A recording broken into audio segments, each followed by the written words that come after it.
You're 30,000 feet up, cruising at 500 miles an hour. The captain's voice comes over the intercom, calm, routine clearance from air traffic control. But cutting through it, a rapid, annoying buzz. Like a swarm of digital bees trapped in his headset. It's not engine trouble. It's not wind shear. It's the forgotten phone in row 17, blasting signals as it desperately hunts for towers racing by below.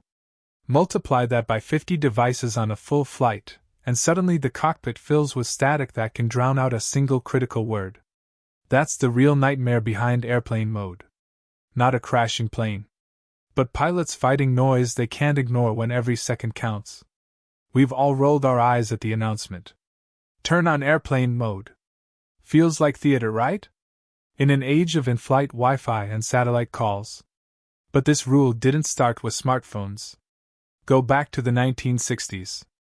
Portable radios caused glitches in early navigation systems, warped signals on shared frequencies. The FAA banned emitters outright. Then came cell phones in the 90s.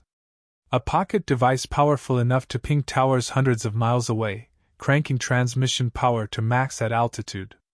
The FCC jumped in, fearing overloaded ground networks as planes hand off signals at blistering speeds.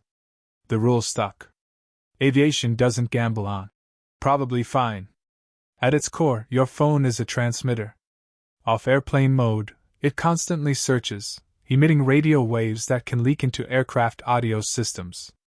Pilots report it clearly, that buzzing, clicking static in their headsets. One described it as a wasp raging in your ear.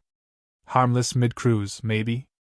But during takeoff or landing, the phases where 90% of accidents happen, when controllers rattle off rapid instructions, that noise becomes a distraction no professional wants. Here's the twist everyone misses. It's not about doomsday crashes.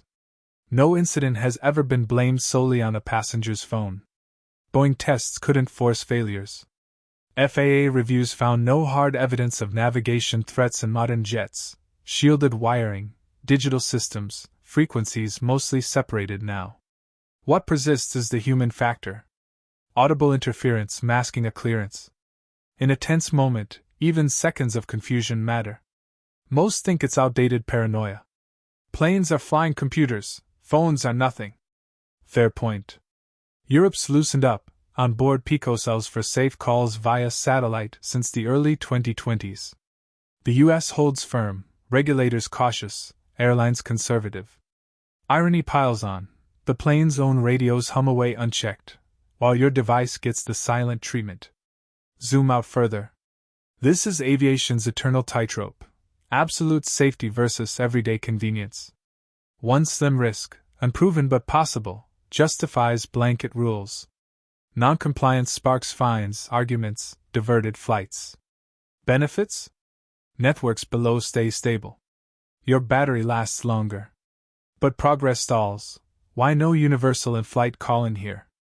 Next time the crew reminds you, picture that cockpit buzz. In a world pushing autopilot boundaries, is airplane mode still safeguarding lives? Or just a relic refusing to retire?